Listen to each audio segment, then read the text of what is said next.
আসসালামু আলাইকুম রহমতুল্লাহি ওয়া বারাকাতুহু। আমরা দ্বীপ জেলা ভোলার একটি চরাঞ্চল এলাকায় এসেছি রেডিও পক্ষ থেকে।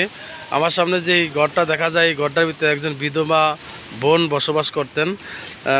ওনার জামাই মারা গেছে। তো এই ঘরটা খুব সুন্দর ছিল, কিন্তু ঘূর্ণিঝড় রেমালের কারণে ঘরের পরিস্থিতি খুবই খারাপ। ঘর একদম ভেঙে চুরে পড়ে গেছে। এই ঘরটা হলো আমার এই ভাইয়ের বোনের, আমার বোনের এই ঘরটা যে আমার বনায় মরে গেছে। এই বনায় এই বোনকে আমার অনেক কষ্ট করিয়া এই ঘরখান পড়ছে। ঘূর্ণিঝড়ে ঘরটা ভরিয়া গেছে। অন্তদি একটু দয়া করিয়া এই যে ঠাল ঠুলো ভরিয়া যেন রয়েছে, আর নামান্য মানুষও নাই। আমি সারাদিন ভিজিয়া একটু কষ্ট করিয়া ঠাল মাল কাটিয়া হরাইছি। আর একটু দয়া যদি করিয়া যদি একটু কিছু সহায়তা করতেন এই আমার বোনের এই ঘরটা লাগিয়া, তা আপনার আমি খুবই একটা উপকার পাইতাম। আসলে ওনার জামাই নাই, তো উনি মানুষের থেকে চায়া চিনতেই খাইতো। তো এখন দুর্ভাগ্যবশত ওনার ঘরটা একদমই কালকে ঘূর্ণিঝড় বাতাসে ভেঙে চুরে একদম চুরমার হয়ে গেছে।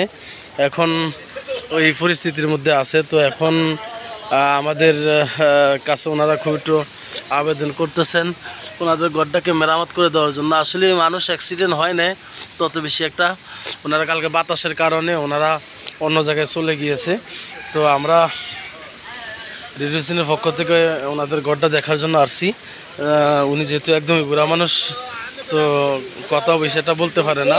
তো ওনার ভাইয়ের পক্ষ থেকে ওনার বোনে কথাগুলো বলতেছে ভাইয়ে। তো আমরা সকলেই দোয়া করি ওনার ঘরটার খুব জীর্ণশীর্ণ অবস্থা, খুঁজে খাজে উনি খাইতেন, কিন্তু আজকের অবস্থা খুবই খারাপ। এখন থাকার মতো জায়গা নেই। তো আসলে ভাই আপনাদের এই ঘরটার এখন কি অবস্থা? এই ঘরটা এখন এই বোন তো কালকে ঘরটা ভেঙে গেছে। এখন এই ঘরটা এই বোনে এখন থাকতেছে কোথায়? থাকতে আছে আমার ঘরে রয়েছে। আমার ঘরে আমার বোনেরা আনতাম, কিন্তু বর্ষার দিকে আনতারি না। এখন এই যদি দয়া করিয়া একটু ঘরটার যদি একটু সহায়তা করতেন, একটু আর্থিক অবস্থা দিয়া, তাহলে এরম আমার বোনের আর্থিক অবস্থা নাই, খুঁজে খুঁজে খাইতো। তখন আপনার কাছে ভিডিওটা দিছি, যদি একটু শেয়ার করে যদি কিছু টাকা টুকা দিতেন, একটু সহায়তা করতেন, তাহলে আমার বোনটা লেগে একটু অনেক ভালো হইতো। আচ্ছা, আপাতত দোয়া করেন, ইনশাল্লাহ আমরা রেডিও পক্ষ থেকে আপনার বোনকে আপাতত খাবারের জন্য বা কিছু ওষুধ কেনার জন্য 500 টাকা দিয়েছি। তো আপনি আপনার বোনকে দিয়েন, আর একটু দোয়া খায়ের করতে পারেন। ইনশাল্লাহ ঘরটার অবস্থা বেশি খারাপ, দেখি কিছু একটা করা যায় কিনা। হ্যাঁ, আসসালামু আলাইকুম।